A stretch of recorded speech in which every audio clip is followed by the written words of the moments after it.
thanks everybody for tuning in to the second plugged in sessions from MakeCIC. My name's Liam. I'm the CEO of Make, which is a social enterprise based in the Liverpool City region.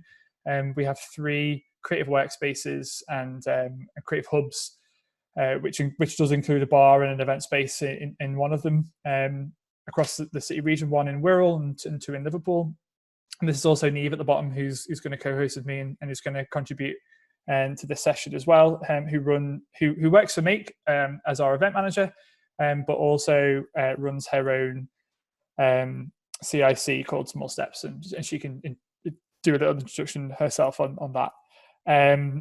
So why are we hosting this session? Well, why are we hosting the plugged in sessions, and why specifically have we chosen this topic? So the plugged in sessions, the first round was about us trying to do something meaningful in response to lockdown. We found ourselves with a bit of time on our hands, and also the need to talk about the madness that was going on. I think it feels like there's an element of acceptance about it now, but definitely was initially in denial. And I think that talking was really important. We decided to continue them. We picked a couple of topics that are close to our hearts. So we've just done town centres and high streets, and now we're going to move on to music and nighttime economy. So why is Make interested in this? Well, we hosted a session on agent of change and the principles of that, and music, gigs, venues, etc., are a massive part of placemaking. And we've been in the Baltic Triangle for a number of years, and as chair of the Baltic Triangle Area Company, but also as an organisation sort of obsessed with place-based regeneration and change, we've seen the real negative side of like gentrification and the impact that creative people have positively on the area, which raises land values, etc. So it feels like music and the nighttime economy was already facing a lot of challenges. I'm sure Kev will talk more about music board and stuff. So we hosted that session on agent of change, and we ourselves have a bar and an event space. And I think the most worrying part of the impact of COVID on our city, but also on how creativity does all the positive things that it does, is probably mostly going to be felt in this sector. And I'm sure Becky will talk intimately about the challenges that sounds like you've faced over the last couple of weeks. So that's why we're here, and that's why we've invited 3 speakers to come and talk, and Neve will contribute as well. So we can do a round and everyone introduce themselves, and then also this is your opportunity to talk.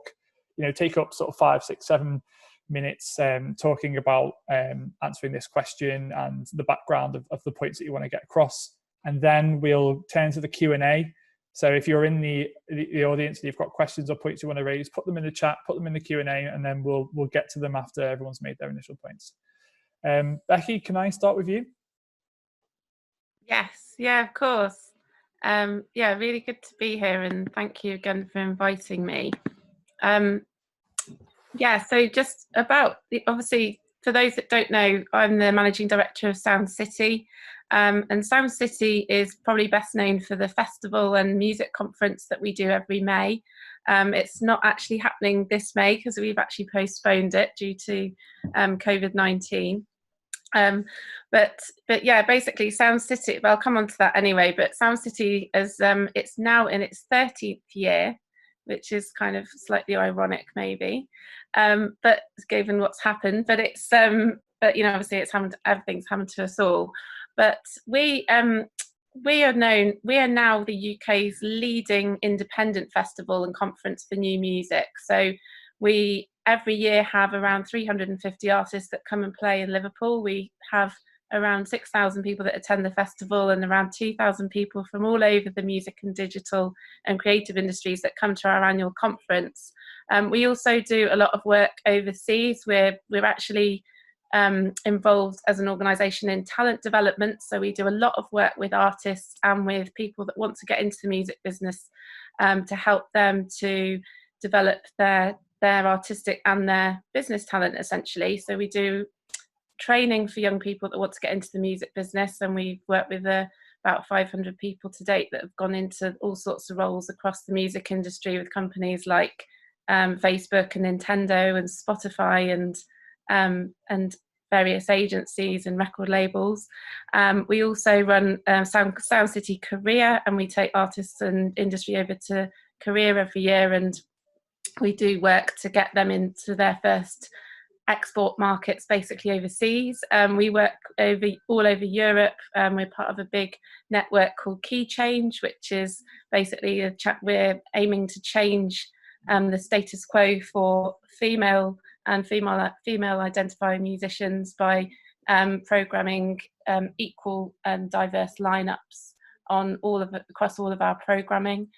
We work with a big network of festivals called Ayres, which is a festival network across Europe. So we're part of a network of around 30 festivals, and we take artists to festivals in places like France and Germany and Croatia and Slovenia and all sorts of places across Europe every year. And so, yeah, like I said, we're known for a lot of events and festivals that we do, but we also are very involved in talent development, and we also run a record label called Modern Sky, which is it's now probably like the biggest independent label in the north, and we've got a roster of about 24 different artists. So artists like the Lathams, who people might have heard of recently. We've got they've just signed a deal with Warner Publishing and recording. We also work with the Blinders and Abbey Ozard and many others. So it's, I suppose, how we've been affected is, I guess, the most obvious thing is that we've had to move the dates for Sound City this year. So Sound City was going to be happening this bank holiday, well, not the bank holiday actually, because the bank holiday is next weekend, but it's going to be happening on the first weekend of May. When we found out, it was around sort of mid-March when we realised that we had no idea really what was going to happen, because at the time the government wasn't being clear on what was going to happen with what essentially mass gatherings. So as a festival that's got a large gathering of people, we just thought, well, we can't wait around for the government to say that these types of events are not going to go ahead. So we decided that we would actually move our dates to the end of September. So at the moment, Sound City's now scheduled to take place on the 25th, 26th and 27th of May, of September, sorry. So we've moved it to those dates. Now that's not without its challenges as well, because obviously we still it's very unknown at the moment what's going to happen. And I'm actually on the board of the Association of Independent Festivals, which represents a lot of festivals across the sector. And there's lots and lots of festivals that take place in the summer that have had to cancel or postpone. So it's a tricky time, because obviously everyone, I think, at the moment is really missing live music, and it's one of these areas where people are sort of yearning for that to kind of come back and happen. We're hopeful that by September we will be able to go ahead, because I think the advice that we're hearing at the moment is that sort of smaller gatherings might be okay to go ahead, and as Sound City takes place in multiple venues, I think there are things we may be able to do with social distancing in those venues which may mean that can happen, but it still feels quite a long way off, because obviously we're now in almost in May, and that's in September. So what we've actually done in the meantime is we've actually set up an online platform called Guest House, which is basically an artist, it's a streaming service where artists can get paid during their performances on the platform. And we're doing an online takeover of Sound City on Guest House this weekend. So for anybody on Saturday that wants to see some of the artists that we're going to be that are going to be playing in September and that we're going to be playing physically in May, they'll be able to go onto Guest House on Saturday and actually see a whole program of music, and also lots of art and conference content as well that we'll be having online on that day. And so that's sort of our, not being able to do things physically at the moment has driven us to actually find a solution that can mean that we can still showcase artists, but also help artists to get paid during what is a tricky time for them.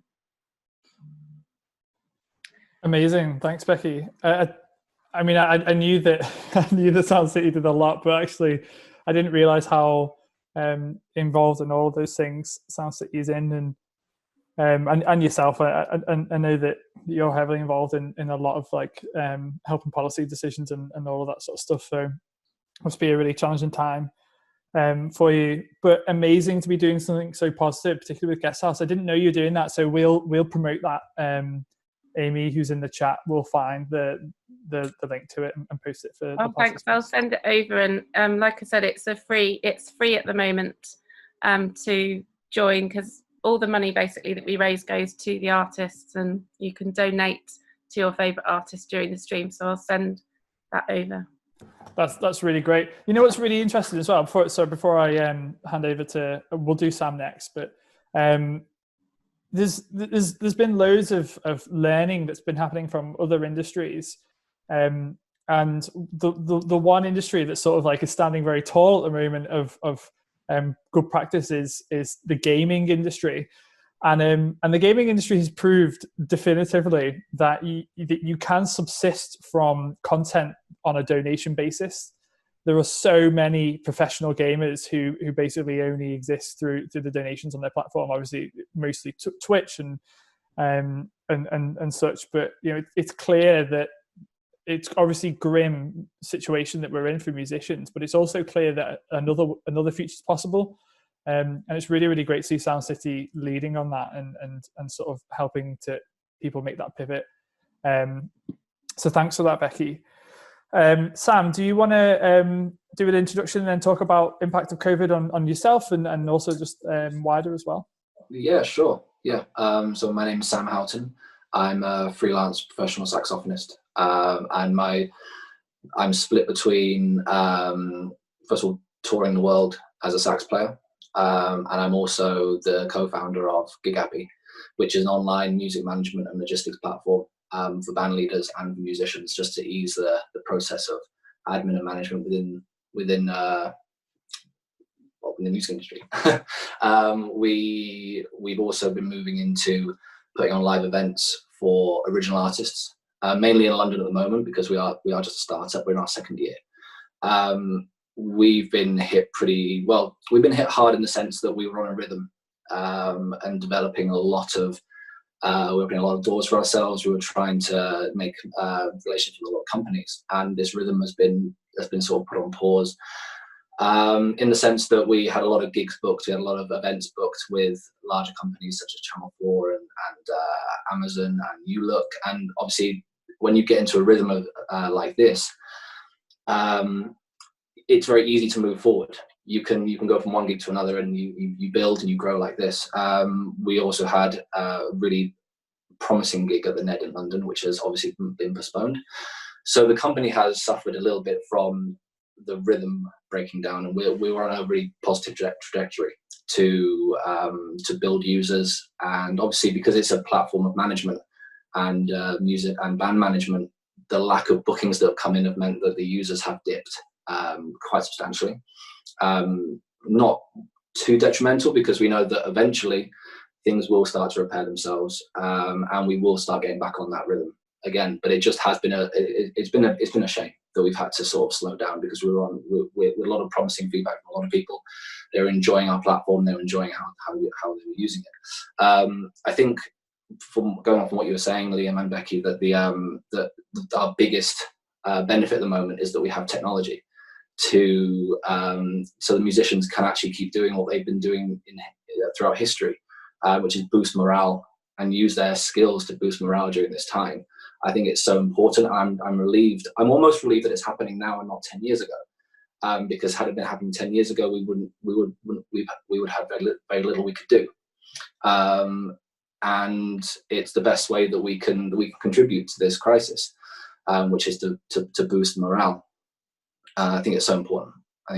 Personally, obviously, I've, as a musician, obviously lost all the work that we had booked for the summer.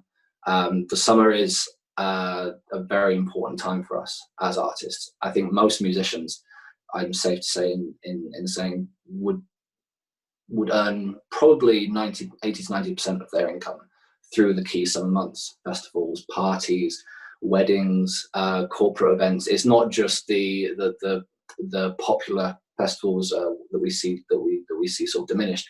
That's the income for musicians. We see so many other aspects that musicians have to use to earn their money, and that comes into corporate and functions and weddings. This is obviously is catastrophic for us. We can't earn anything in this time, so we have to rely on, hopefully, the autumn. As you were saying, Becky, the festival being rescheduled for the autumn. That'd be great if that's, and I think that's quite realistic at this point. But because the music industry is entirely subject to social regulations, the whole music industry is designed, well, the live entertainment industry, is designed around people coming together and sharing experiences together. And this is what has been such a problem throughout the coronavirus, is that has all had to stop for obvious reasons. But it does mean that we are completely restricted by social distancing, by we've got to wait for, obviously, not only establishments to reopen, but for social gathering numbers to lift.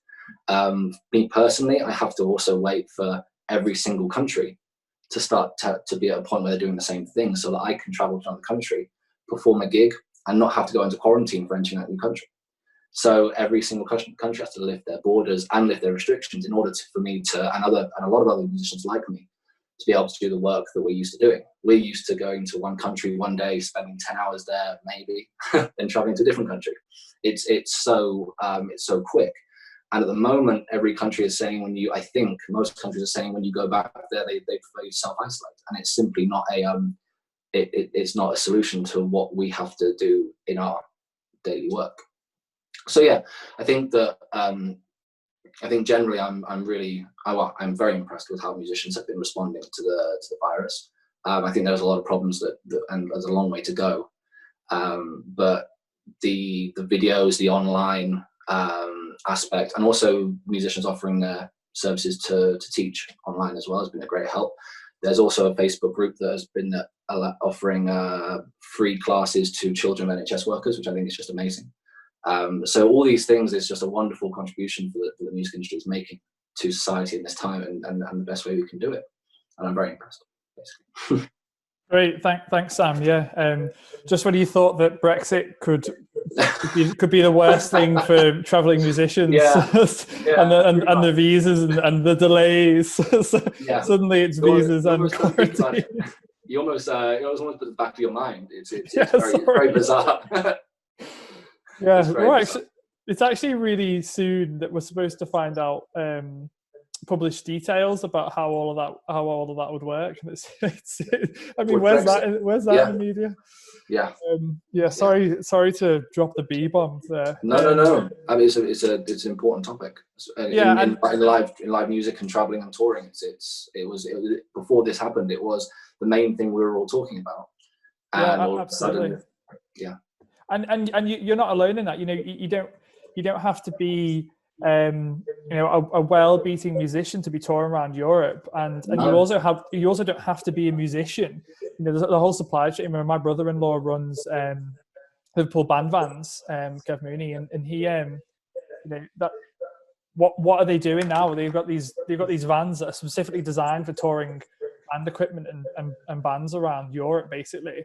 And that's all been mothballed, and I think it's challenging, but you are right. You showed some really nice examples of how music can lift morale, and even in times like this, it's just so important to everybody. Yeah, well, we've done it throughout history. It's so important, that we do that, and I'm just relieved that we're able to, because had we not had this technology, we wouldn't be able to do anything. Yeah, 100%. It's a really, really great point. 10 years ago, it might have been a whole completely different story. Also in containment, right? Because we wouldn't necessarily have been able to disseminate best practice on social distancing at the speed that we have been able to now, and perhaps it would have been more like the Spanish flu. Kev, do you want to go next? Okay. So I'm Kevin Mcmanus. My very grand title is Head of UNESCO City of Music. Based, I know it's very grand. I know how much you love it as well. a brutal lad with a title like that. and the UNESCO bit is a very small part of my job. So I link up with other UNESCO cities of music, and we in fact try and find ways to collaborate and share information and good practice and stuff. But and it's been interesting to see how actually it's not always that useful, the network, but it has been useful to see how other cities are coping with it and what people are doing music wise, as both Becky and Sam have referred to. There's some interesting things out there. But the main part of my job is around supporting the music industry sector, developing policy and strategy, and on that I work very closely with the Liverpool City Region Music Board, whose remit is to support the growth of the music sector across the city region. And Becky, who just spoke before, Becky's a board member. I'm not a board member, I just report into the board and as an observer. But obviously in my job, where I'm a sort of central contact, I've had lots of different messages from people about the stress that this situation is causing. I'm hearing the messages about all the cancelled or postponed festivals like Sound City, the one that Culture Liverpool is directly involved with, Liverpool International Music Festival, LIMF, that was due to happen in July, and that was cancelled a week or so ago, along with the Cream Classical that was happening in the park the same weekend. So I think the worrying thing, and both Becky and Sam have referred to it, really, the underlying worry for people is nobody has any idea how and when we're going to get out of this for the music sector, and it's possible that because of the social distancing, live music and club nights and stuff could be one of the very last things to come back. So I think that's a major and justifiable concern for people. So when we're talking about recovery, it's really difficult for musicians, for studios, for rehearsal rooms, for venues to know, what the future is and when they can start getting back into action. As a music board, the most obvious thing that we've done really is we were due to get we'd applied for some funding from the combined authorities to support the growth of the music sector. And what we did was, we went to the combined authority and asked them if we could repurpose some of the initial money that was coming through on that bid, the bid was all around growing the sector. We went to them with an ask saying, can we reuse some of the money to set up like a recovery fund? Because from all the calls and emails I was getting, I was aware of how much stress it was causing people, and their problems with getting other sorts of funding. So I managed to persuade the combined authority to do this, and we launched the fund about 10 days ago. It's small amounts of money. It's £5,000 grant, up to £5,000 in grant funds, and anything over £5,000 up to 10 would be a loan paid back on fairly easy terms. But it is basically a recognition that small sums of money could be a lifesaver for some businesses like your brother-in-laws, like Mcmanus, people running studios, rehearsal rooms. So that's been out there for 10 days or so. I think it's at the point where we're probably going to have to close it temporarily, at least, because it's been massively oversubscribed. In an ideal world, we'd find some other money, because I think we've justified there's a real need for it. And, a lot of the businesses that are coming to us are making strong case, and the serious businesses. I think that we've done what we could in terms of reaching out to the sector and saying we're trying to find little bits of ways to support you, and obviously also directing people to the other bits of funding that are out there for people like the Musicians Union and PRSF and stuff have done great things. So we're just trying to help people as much as we can to survive what is an amazingly tricky period for everyone, from musicians right through to venues and everything in between. Yeah, Kev, that's a really, really great point about the need for small amounts of money flexibly, quickly.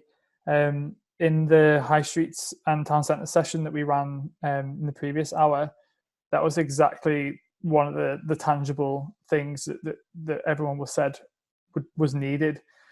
it's really interesting to hear the change or the recognition now that is a solution.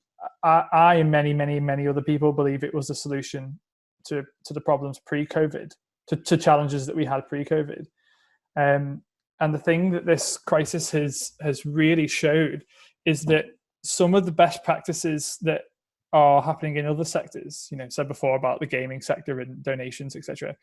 But also like the way that the social enterprise sector gets money lent to it is on completely different types of terms that happens in the commercial sector. They're much more flexible, they're much more respondent to impact. It's not just about return on investment, it's about social GVA and societal value and jobs and well-being and happiness and all of those things.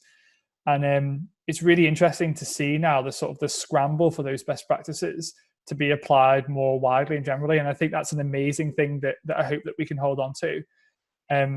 You know what? And hats off to Steve Rotherham and his office for being willing to bring forward that money that you've highlighted, because they've also done that for Kindred and the social lending that's going to come out alongside of that. So I think it's a model that many years ago ran an organisation called ACME, which supported the creative industries in the city or the city region at times. And one of the things we learned from that is the importance and the impact of small amounts of money. Often, Chris won't mind me saying, Chris Meehan, who runs a very successful company called Centric, in his very early days of that company, when I think he just left Lipper, we were able to give him like a £3,000 grant or £5,000, and he's now, a multi-million pound turnover company with, offices over Europe and stuff. And it's often those little bits of money that can make a difference. Sometimes from really to enable a company to grow, sometimes just to survive so that it can stabilise and grow in a few years' time. So I think I think in the new world after this, I think that there will be hopefully be a recognition of all those things that you've just mentioned, and there are different models. Yeah, definitely. And I'll share my example of how powerful that is.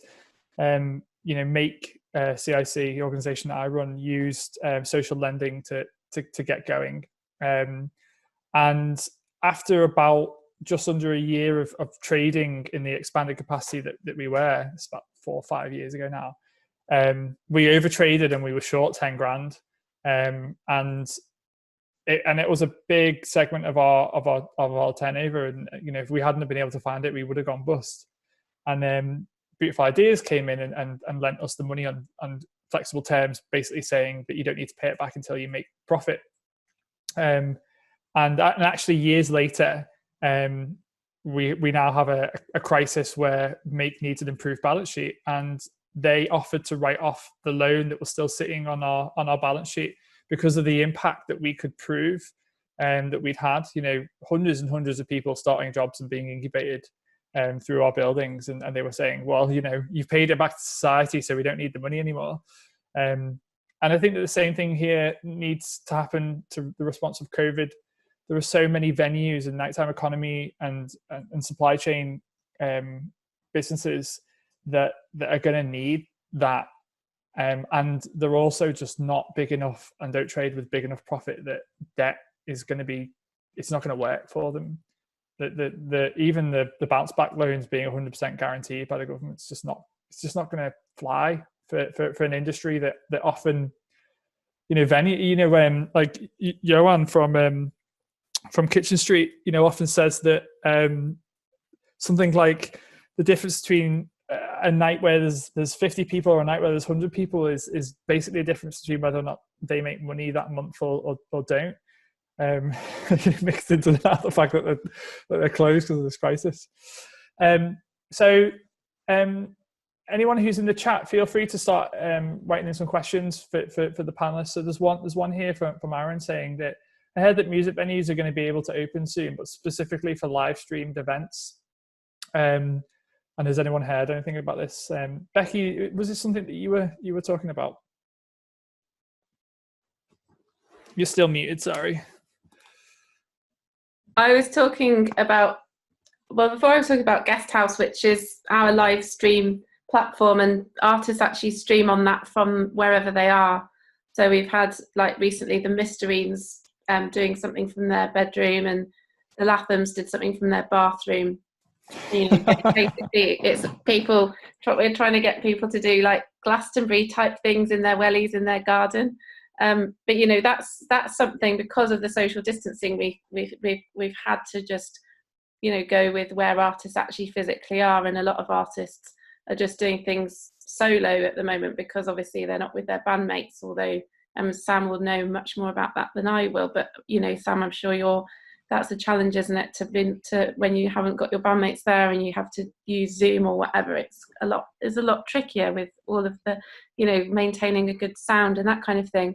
But on the specific thing of venues, I know that District did announce something recently where they were doing a live stream from the venue, and I'm not sure exactly how that worked, because obviously you'd have to get the artist to physically be there. But I'd say if venues, and Jimmy's as well, the venue in Liverpool, they were doing a live stream, but I think they were doing it via Instagram, and again probably from artists' homes rather than from the venue. But I guess if you know, from what sort of way everyone's hearing, it sounds, you know, in other countries and like Spain and Italy, people, the first thing that's been lifted is people being able to visit their families. So you know, if people are able to go into a small family gathering, then I suppose if you had a few people in a venue and the social distance rules were kind of in place, then that probably would be okay. But I guess for venues, you know, venues make money from the bar usually, and they make money from the ticket sales. So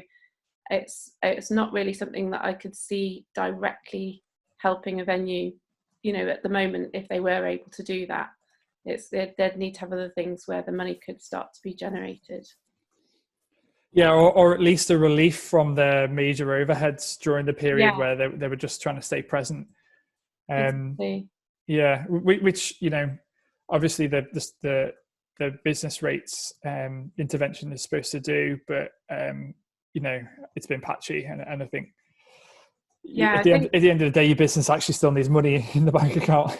No, exactly. And I think just, speaking to a lot of the venues, like you mentioned, Johan from Kitchen Street, and I know they're thinking about ways that they can, you know, sort of do things in the venue that are going to help alleviate, you know, the issues that they're facing. And I know that for a lot of venues, there, you know, there's a lot of organisations like the Music Venues Trust, for example, have just launched a campaign, Save Our Venues, where there's venues that are doing crowdfunders. There's also the Nighttime Industries Association as well, which looks after the whole sort of nighttime hospitality industry.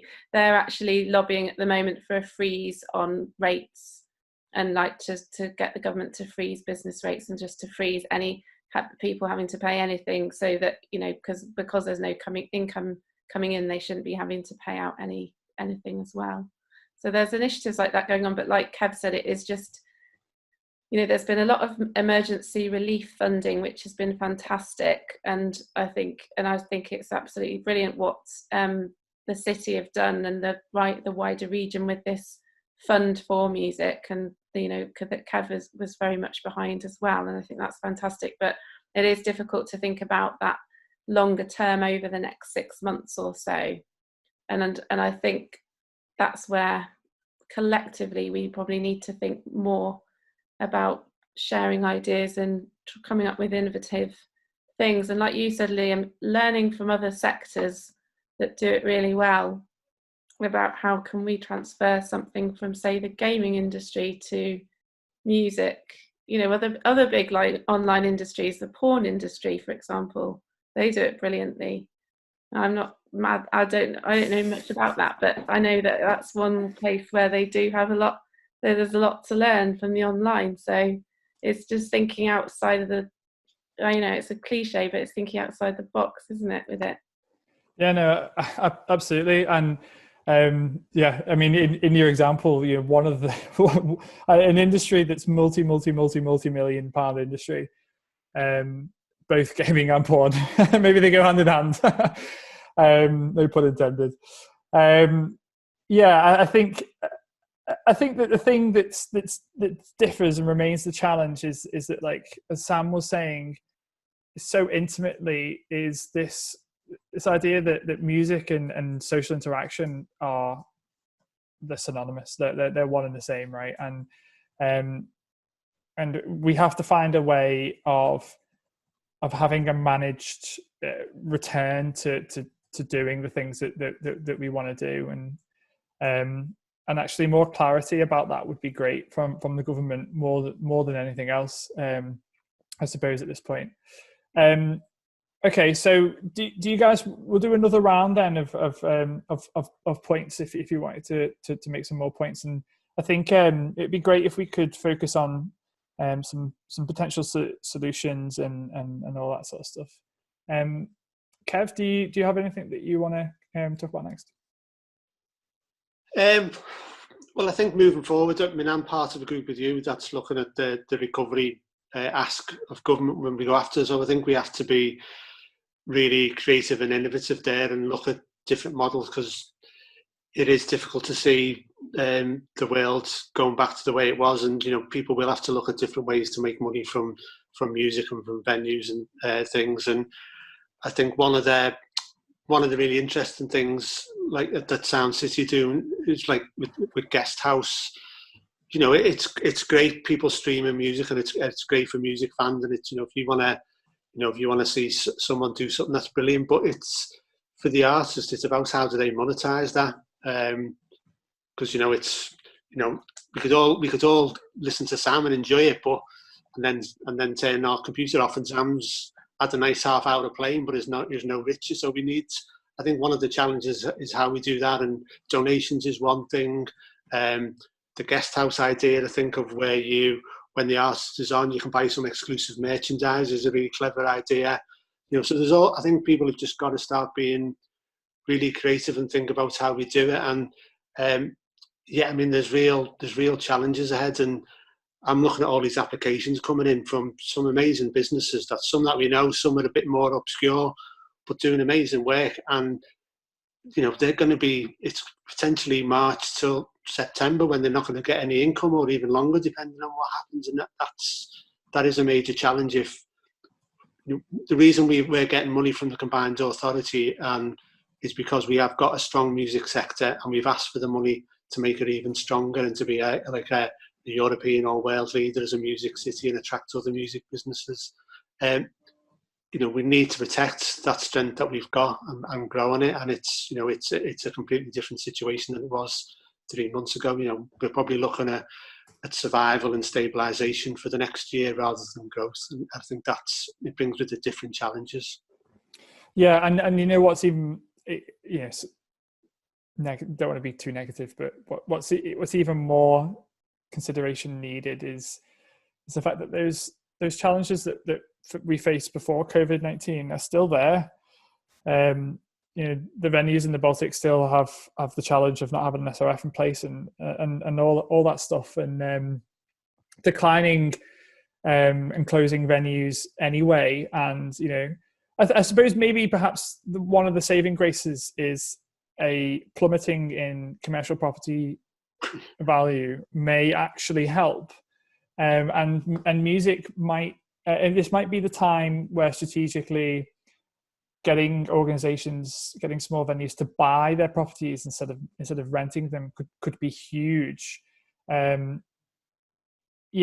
I think a big part of Kitchen Street's challenge pre-COVID-19 was obviously about the failings in planning next door to them.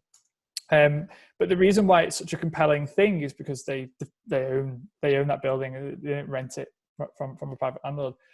Compared to some of the other venues in the Baltic that have fallen foul to that ownership question.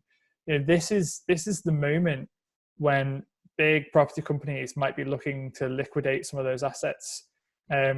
If you've got the money, it's the time to go around buying it up. And actually, the council need to think about. Maybe there's a role for them to play strategically in doing that, but also some of the other big players that are sympathetic towards it. Sam, do you have any other points that you want to make? I mean, everyone's got to remain positive. I think throughout this time, I think it's very easy to focus on the negatives, and I've certainly been guilty of doing that myself for the past month. But I think it's also it can repair, in the sense that as soon as we start social gatherings start to lift, people will be able to start having their own parties at home, private parties. They can start fixing what has been damaged, in terms of musicians starting to be able to earn a bit more money. But I think also it's important to remember that music is a necessity, it's not a luxury. And I think what we've been able to show throughout this coronavirus is that the need for coming together and social morale being boosted is so evident. It's the danger is it's the first to be cut from pubs, from other establishments that aren't specifically venues. And if we can all remember that the people have relied on this to help throughout times like this, I do think that it's important to remember. And if venues, I'm not sure, I don't know the ins and outs in terms of finances, in terms of how it's going to be difficult, because the bar can't just start putting on live music again. They need to be generating a certain amount of income. That can't happen if we're restricted to 20 people allowed in a venue once. They just won't be able to get the revenue to support a band and pay a band. I don't know quite where I'm going with that in a sense, but I think I just want to say that it is a necessity. It's not a luxury, and if people can just remember that and start to, I don't know, do their little bit to put back to the musicians that have helped out throughout this for a long time for no money at all. I think that's how I'd like to just. Yeah, no, that's I guess. No, that's really great, Sam. I think it's a really nice line. You're right. Music's proven itself to be a necessity once more, and you're right. It's contributed towards the morale boosting things that everyone's sharing and all that sort of stuff. And the challenge now is in a market economy, how do you make that a viable thing that somebody can do for a living?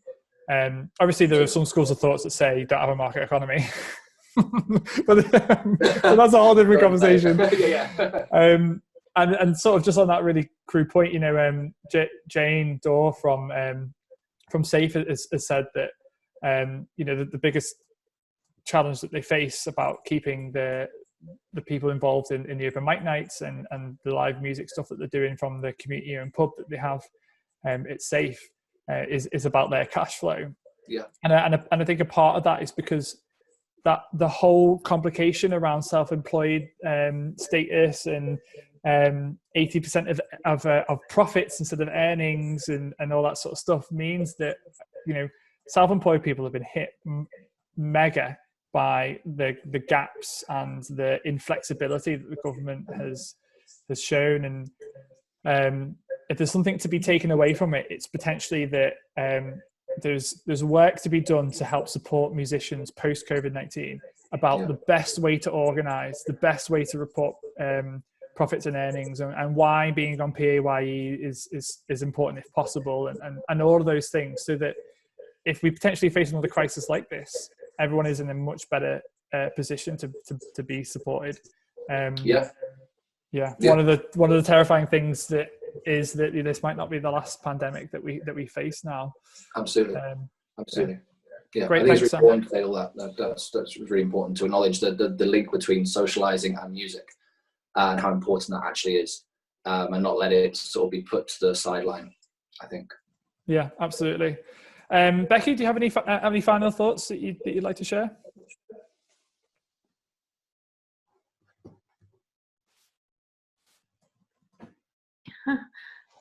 I'm so bad with this Zoom etiquette. I'm sorry. It's okay. We can hear you. Yeah, I was just looking at Jane's comment before. Sorry, if that's okay, just to say go for it. a bit about that. I've just thought it's brilliant, Jane, that you're doing the virtual quiz, because, like you said, it's the hubs and live music spaces are really vital to local communities, and I think that's amazing. And I think you were saying also, Jane, that you were thinking about doing the Bootle Music Festival on a virtual level. I think that would be great, because I think just as much as anything, it really keeps it in you know, just people just are craving live music, like we said, and it is, like Sam said, it's vital. So I think it's just, and you know, like I looked at a picture the other day of something that was, it was actually a combine harvester that was harvesting a field, but it looked like a gig. And I thought, God, that's just shows how much I'm craving live music right now, that I thought that was actually an audience of a big sort of rave, but it wasn't. It was a combine harvester. Anyway, so what I'm saying is that it's just important that we do sort of really continue to offer these, you know, as much of a live experience as possible, as much as we can. And so I think that would be a great idea. And actually, Jane, I'd be really interested to talk to you about potentially working with you with Guest House, because like I said, that is, we're actually being able to generate money for people through that platform at the moment, or, you know, through all the artists and everybody that's doing stuff on Saturday, for example, will be able to generate money. So we could look at doing something with you for Bootle. And you know, what I would say, I guess, as a closing thing is, I think collaboration is as important than ever. And I think sometimes, you know, it can feel, when you're, especially when you're on your own and you're just in your own kind of space and bubble, it can feel quite difficult to understand and really see what other people are doing, or for people to see what you're doing. So, you know, the more that we can find ways to do that, the more we can find ways to actually share and actually genuinely create connections and do things together, the better, really. And I know that that's a very overarching thing to say, but I guess that's what I'm really genuinely interested in doing, is being able to make proper connections, and actually to really kind of see how, as a, you know, just as a city or as a region, although we are separated by distance, you know, we can collectively come together to do something great. Absolutely. Really, really great place to finish and conclude on then. So thank you all very much for contributing to that conversation, and obviously very, very clearly doesn't end there. So, you know, please sort of continue to do the things that you're doing and working hard to make the difference.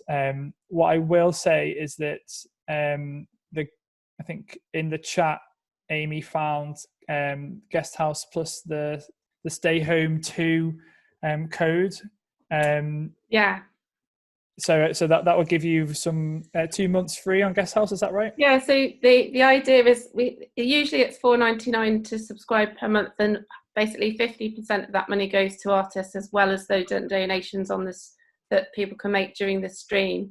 But for the next 2 months, as we're launching the platform, we're offering anybody that wants to go on free of charge to see all the content that we're doing. And that starts this weekend. Well, the next thing that we've got coming up is that Sound City one-day virtual festival on Saturday. Amazing. Great. Well, thank you very much. Our next session is going to be on the hour and will be about mental health and well-being, which I'm sure music contributes positively to as well. So thank you all very much for taking the time to come and speak with us. And yeah, I'll see you all soon.